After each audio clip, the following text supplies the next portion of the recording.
On fait le pont, c'est l'ascension et on embarque vers de nouveaux horizons.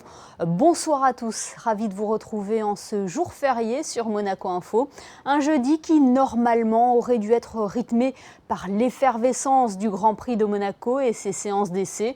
Pour le coup, on patientera jusqu'à l'année prochaine où on se replonge dans ses souvenirs pour revivre ces moments et on se rend compte que certains avaient déjà pris leurs dispositions en matière de gestes barrières et ce, bien avant l'arrivée de l'épidémie, à l'image de ce caméraman sur le circuit, prévoyant le garçon. Au sommaire, aujourd'hui, nous allons voir comment les acteurs économiques de la Principauté ont traversé la crise et envisagent les semaines à venir. Témoin privilégié, celui qui est à leur côté presque quotidiennement, le directeur général exécutif du Monaco Economic Board, Guillaume Rose, sera notre invité. Et il y a un secteur qui a été tout particulièrement touché, c'est l'immobilier. Entre gestion, location, vente, comment les professionnels se sont-ils adaptés? Quelles ont été les difficultés rencontrées? Émilie Mazza nous apportera des éléments de réponse. Nous ferons également un détour par l'unique salon de tatouage en Principauté. Mais avant cela, le point sur l'info avec vous, Fabien Brilia. Bonsoir Fabien. Bonsoir Émilie, bonsoir à tous. Tous ceux qui ont le pied marin attendaient ce moment. Les bateaux battant pavillon monégasque sont autorisés désormais à naviguer et à faire escale dans les eaux territoriales françaises en Méditerranée. Et la réciprocité est autorisée aussi. Les bateaux français pourront faire escale dans les eaux territoriales de la Principauté. Sachez quand même que les escales au port et au mouillage sont limitées le long du littoral à une distance maximale de 50 000 marins, environ 100 km, en partant bien sûr des ports de Monaco. En revanche, le mouillage des navires de plaisance est conditionné aux arrêtés des municipalités. Il faut donc se renseigner auprès des mairies. Enfin, rappelons qu'un appel par voie VHF ou téléphonique doit être fait avant l'entrée dans les eaux françaises. Autre information, Fabien, la réouverture des crèches municipales. Oui, dans le cadre du plan de levée progressive du confinement, une réouverture partielle est prévue à partir du mardi 9 juin. 2 établissements ouvriront leurs portes, l'île Aubambin et la crèche de Monaco-Ville, pour un total de 80 places. Attention, ces 2 crèches sont réservées pour les parents qui ont de grandes difficultés pour faire garder leurs enfants. L'accueil ne pourra se faire que dans le respect de règles sanitaires strictes. Pour plus de renseignements, vous pouvez aller sur le portail famille du site de la mairie. Et pour finir ce point info, cette initiative de 2 associations monégasques. Absolument. Les Amis du Liban et Monaco Aide et Présence ont décidé ces dernières semaines de joindre leurs efforts et organiser une collecte de fonds. Le but, acheminer des masques vers Monaco. La distribution a eu lieu cette semaine. Environ 10 000 masques ont été achetés et distribués au profit des hôpitaux, de l'association de l'Amicale de la Police et pour des personnes dans le besoin. Merci Fabien. Assurer la promotion de l'activité économique de la Principauté et participer activement à son développement, c'est le rôle du Monaco Economic Board. Mais voilà, comment se tenir à cela quand le pays traverse un moment si particulier? Comment rebondir face à cette situation et comment soutenir les acteurs économiques monégasques? Pour répondre à ces questions, nous sommes avec le directeur général exécutif du MEB. Bonsoir Guillaume Rose. Bonsoir Émilie. Comment on continue d'assurer ces missions pendant une crise sanitaire comme celle-ci? Dans le cas du Monaco Economic Board, on a l'avantage d'avoir une équipe jeune, dynamique et déjà très au courant technologiquement. Donc l'énorme avantage que nous avons eu, c'est que tout le monde s'est immédiatement mis en télétravail et nous avons pu rester efficaces. Et puis, comme dans tout malheur, il faut toujours trouver son bonheur. On en a profité pour faire tout un tas de tâches qu'on n'avait pas l'habitude d'effectuer jusqu'ici. Quelles sont ces tâches? Par exemple, nous avons réalisé un certain nombre d'enquêtes auprès de nos membres. Vous savez que nous avons plus de 540 membres au Monaco Economic Board. Donc, nos entreprises membres ont été interrogées. Et dès le 23 mars, on a commencé à lancer une enquête qui était dédiée à savoir comment les entreprises pouvaient s'en sortir, les entreprises monégasques s'en sortaient pendant la crise. Et nous avons complété cette enquête avec une deuxième enquête qui a été réalisée en toute fin de confinement, c'est-à-dire juste avant le 4 mai, pour savoir à présent comment s'est passé votre confinement, quel va être l'avenir pour vous, qu'est-ce que vous en pensez et comment on peut vous aider. Est-ce que vos adhérents sont inquiets pour la reprise? Personne n'est serein. En revanche, les situations diffèrent énormément selon les entreprises. Alors, certaines entreprises, notamment ce qui est trading, ce qui est agroalimentaire, ont subi la crise, mais je dirais s'en sortent assez bien. avec peut-être une petite rupture sur les investissements, mais en tout cas, il devrait rebondir relativement vite. Et après, certains secteurs ont été littéralement sinistrés, avec une perte d'activité qui allait de 90 à 100%. On peut parler évidemment du tourisme, on peut parler de l'événementiel, et puis évidemment les négoces, les boutiques. Est-ce qu'ils sont confiants pour la suite, justement, avec les mesures annoncées, la réouverture aussi de certains commerces, des bars et des restaurants, par exemple? Alors, il ne faut pas se le cacher, la perte a été énorme, tout le monde est très inquiet. Ce qui revient à peu près partout chez nos membres, c'est la difficulté de payer son loyer alors qu'on n'a pas de revenus. Ce qui est revenu aussi chez nos membres, c'est les aides du gouvernement qui ont été énormément appréciées. Vous avez également sondé les bureaux du MEB à l'étranger. C'est l'occasion aussi de savoir comment les pays ont réagi face à cette crise, parce que chacun a ses spécificités. On va dire le Brésil, par exemple, ne va pas réagir pareil qu'à Singapour. Nous disposons d'un réseau de 10 bureaux à l'étranger, implantés dans les pays qui ont l'habitude de commercer avec Monaco, et les situations sont très diverses. L'Allemagne, qui a vraiment effectué ce qu'il fallait dès le début et de la manière dont il le fallait, est économiquement tout à fait viable et prête à repartir. Les États-Unis sont complètement bloqués, ils sont toujours en plein marasme. L'Angleterre, il en est de même. L'Italie a beaucoup d'espoir et est en phase de lancer des projets. C'est-à-dire, après un temps, l'Italie a été un des pays les plus touchés, comme vous le savez, et après un temps vraiment de sidération, l'Italie a lancé énormément de projets d'avenir. Donc, nous sommes, Monaco qui est très proche de ce pays, nous sommes tout à fait prêts à reprendre nos liens avec eux dès que la situation sanitaire le permet. C'est aussi l'occasion de savoir quelles mesures ont été concluantes, on va dire, dans certains pays, et pourquoi pas aussi s'en servir à Monaco. Ce qui ressort de l'ensemble des pays, c'est que les mesures de confinement les plus courtes ont été les plus efficaces. L'Autriche, par exemple, nous devions accueillir un groupe de Vienne, c'était très simple, c'était le 16 mars, donc il a annulé à la fin du mois de février, et l'Autriche est de nouveau dans les starting blocks, ils attendent l'ouverture des frontières pour pouvoir venir. Donc dans le cas de l'Autriche, on peut voir qu'un confinement de courte durée a été quelque chose d'intéressant. Après, dans le cas du Brésil, on est dans la catastrophe la plus totale. Ce qui remonte de notre bureau, c'est qu'après un temps d'attente et de négation de la crise, eh bien, le Brésil est vraiment maintenant dans un marasme complet, puisque la pire chose qui puisse arriver à l'économie, c'est l'incertitude. On va revenir à Monaco avec une annonce, mais qui va réjouir aussi la population monégasque. C'est la réouverture des restaurants et des bars, on en a parlé tout à l'heure. Est-ce que vous aussi, le 2 juin, vous allez déjeuner en terrasse pour relancer cette économie ? À titre personnel, je pense que ce qui m'a le plus manqué pendant cette période de confinement, c'est précisément de pouvoir se retrouver à la terrasse d'un bar, à la terrasse d'un restaurant. Donc, bien sûr, moi, je serai le premier à être là le 2 juin, je peux vous le dire. C'est vraiment quelque chose qui est important. Et puis, c'est aussi notre communauté, c'est aussi une TVA qui rentre directement dans les caisses. C'est aussi la relance de notre économie que d'aller au restaurant. Moi, je ne peux que le conseiller à tout le monde et je peux que conseiller d'épauler nos amis restaurateurs qui ont tellement souffert pendant cette crise. Justement, Christine Datomel est allée à la rencontre de la population, mais également des restaurateurs, pour savoir comment ils avaient accueilli cette nouvelle. On va les écouter ensemble. Guillaume Rose, merci beaucoup d'avoir été avec nous. Mille merci à vous. Nous ici, dans la restauration, on a hâte de reprendre une activité quasi normale. On a quand même un peu d'angoisse, entre guillemets, pour comment ça va donner le travail. Si tout le monde joue le jeu, si on fait tous notre travail, tout le monde va y trouver son compte et la clientèle la première. Il était temps quand même, parce que même pour eux les pauvres, parce que depuis le temps, ça fait 2 mois et demi qu'ils ne font rien. Peut-être prendre un verre sur une terrasse au soleil, oui, ça c'est important. On aimerait bien démarrer fort parce qu'on ressent par nos clients qui passent et veulent réserver et veulent être à l'extérieur et ils ont marre de faire livrer. Les restaurants, ça m'intéresse, oui. Et les frontières aussi, pour pouvoir passer de l'autre côté. Des spectacles aussi pour tout le monde. Non, je pense que c'est une bonne idée quand même. Il faudra faire attention, mais c'est une bonne idée. Oui, bien entendu, on ira au restaurant. En plus de ça, on est beaucoup au restaurant. On a hâte juste de reprendre l'activité comme normal. Hâte donc de reprendre l'activité normalement. Un autre secteur émet également le même souhait. Le marché de l'immobilier a été bloqué pendant 2 mois et il est difficile de se prononcer quant à l'avenir du secteur.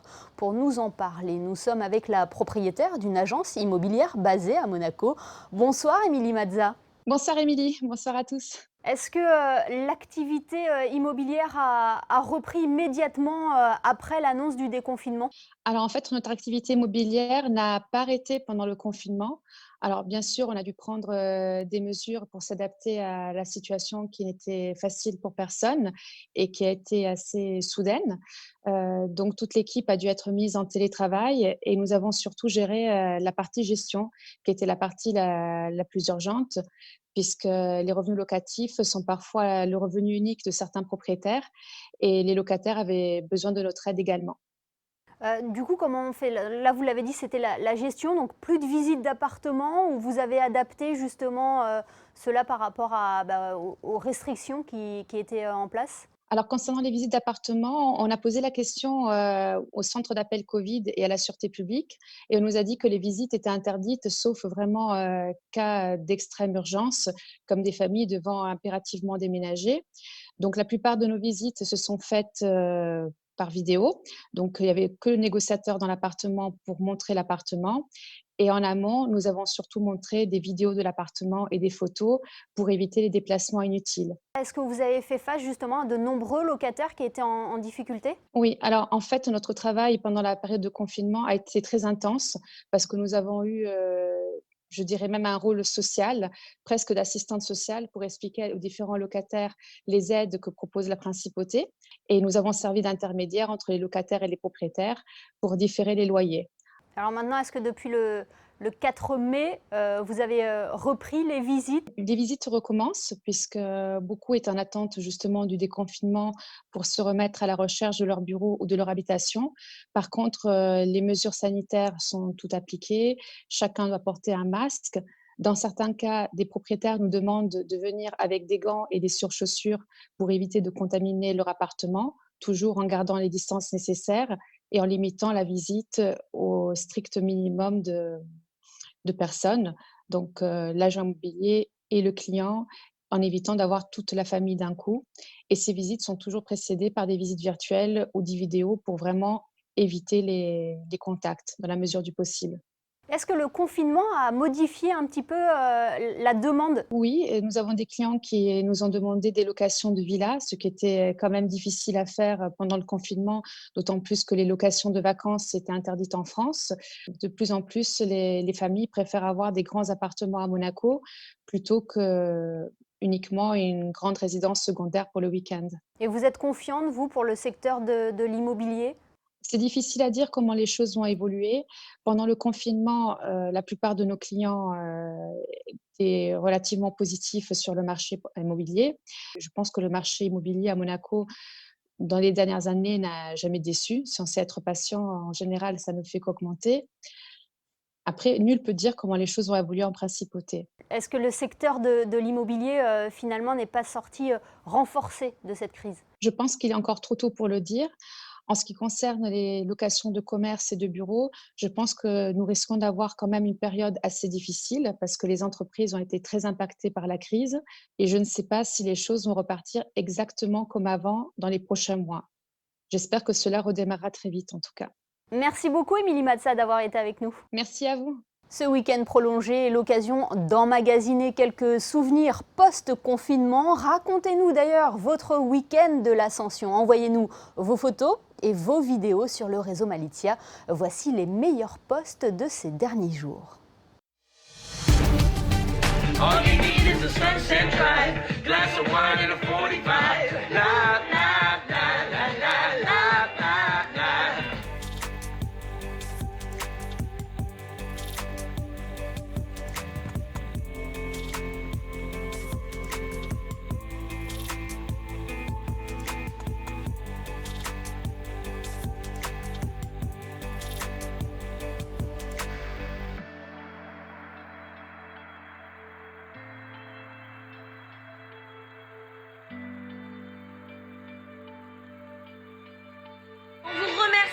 On vous dit, on vous aime les amis. Jake, thank you. To you. Régulièrement, nous allons à votre contact pour savoir comment vous vivez ce retour presque à la normale, comment se passe la reprise au travail. Pour certains commerces, le retour à l'activité n'a pas été si compliqué que cela à gérer. C'est le cas par exemple des tatoueurs. Alexandra Pagny, vous êtes devant 10e Art Tattoo, l'unique salon de tatouage à Monaco. Oui Émilie, est-ce que vous êtes tatouée? Non, je ne suis pas tatouée Alexandra, pourquoi ? Parce qu'ici, du côté des salons de tatouage, la réglementation sanitaire était déjà très stricte. Je suis avec Noémie, qui est gérante bonjour, du salon de tatouage. De votre côté, est-ce qu'il y a eu beaucoup de changements depuis votre ouverture le 11 mai? Vous avez rouvert ici le 11 mai.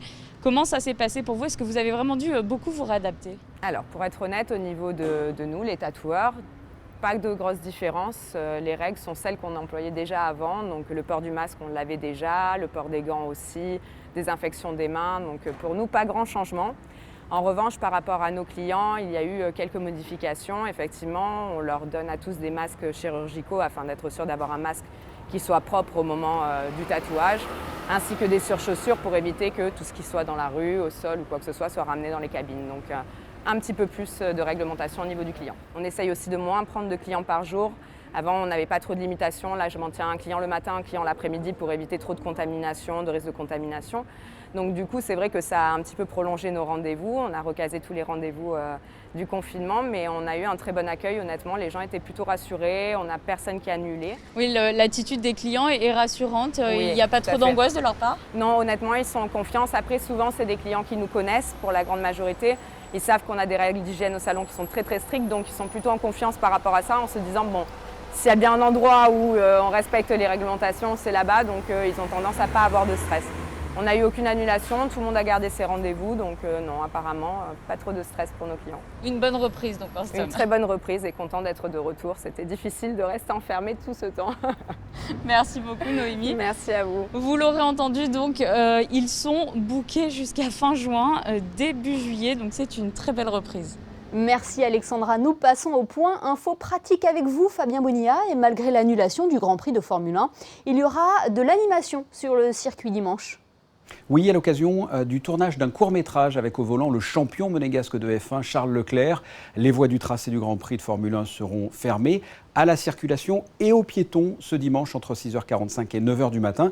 Vous connaissez le circuit bien sûr, mais je vous rappelle les voies fermées. Le boulevard Albert Ier, le passage Sainte-Dévote, l'avenue d'Ostende, la place du Casino, l'avenue des Spélugues, le tunnel et le boulevard Louis II, le quai des États-Unis, l'avenue Kennedy, la route de la Piscine et enfin le virage de la Rascasse. Ces voies seront donc fermées. Rien ne vous empêche en revanche de profiter du spectacle sur votre balcon s'il donne sur le circuit. Ce court-métrage sera réalisé par un grand monsieur du cinéma, Claude Lelouch.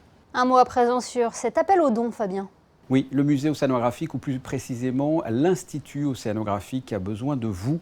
La crise actuelle qui a imposé la fermeture du musée à Monaco et de la Maison des Océans à Paris a durement affecté les revenus de cette institution qui dépend à 70% des recettes de la billetterie et des locations événementielles, des activités suspendues depuis plus de 60 jours. Chaque don est intégralement utilisé pour les actions que mène l'Institut en faveur du monde marin. Pour faire un don, il faut le faire directement en ligne sur le site web de l'Institut océanographique. Ce rappel concernant la campagne de dépistage au Covid-19, elle se poursuit en principauté. Absolument, soit 90 000 personnes au total qui sont susceptibles d'être testées. C'est sur la base du volontariat, c'est gratuit et c'est échelonné de façon alphabétique. Cette première semaine était dédiée aux noms de famille commençant par les lettres de A à F. Un petit rappel, si vous êtes monégasque ou résident et que votre nom commence par la lettre D, vous pouvez, ainsi que tous les membres du foyer, vous rendre à l'espace Léo Ferré ce vendredi de 8h à 18h. Ce samedi sera consacré à la lettre E à l'espace Léo Ferré et à la lettre F au Grimaldi Forum. Et sachez qu'il y a une séance de rattrapage pour ceux qui n'ont pas pu s'y rendre cette semaine pour les noms qui commencent par les lettres de A à E. C'est ce samedi, toujours de 8h à 18h, sur les deux sites, l'espace Léo Ferré et le Grimaldi Forum. Munissez-vous d'un justificatif d'identité. C'est très rapide et indolore, ça je peux vous le dire. Pour tout renseignement, vous pouvez contacter le 92 05 55 00. Et en ce week-end de l'Ascension, quel temps va-t-il faire vendredi ? Un temps plutôt agréable est prévu pour ce vendredi avec un large soleil le matin, peut-être un peu voilé dans le courant de l'après-midi. Quant aux températures, elles sont agréables également. Comptez entre 16 le matin et 25 degrés au meilleur moment de la journée. Le soleil se lèvera à 5h58 pour se coucher à 20h57. Et ce vendredi, nous fêterons les Saints Émile et les Saintes Rita. C'est aussi la Sainte Émilie, mais au Portugal uniquement. Pour vous la souhaiter, ici à Monaco, Émilie, j'attendrai le 19 septembre. C'est noté. Merci Fabien et merci à vous de nous être fidèles chaque soir sur Monaco Info. Continuez de nous alimenter en témoignages, en informations, en photos et en vidéos en rejoignant le réseau Malizia. On se quitte avec le best-of des réseaux sociaux. À demain sur Monaco Info.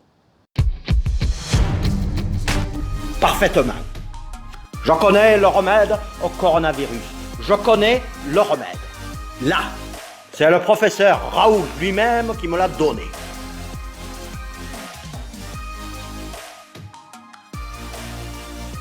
Oh, c'est pourtant pas difficile. Tiens, voyons, regarde. Tu mets un tiers de chloroquine. Fais attention, hein, un tout petit tiers. Un tiers d'azithromycine.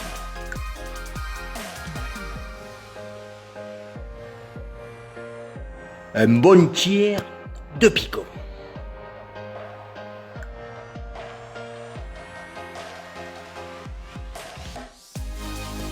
Un grand tiers d'eau. Voilà.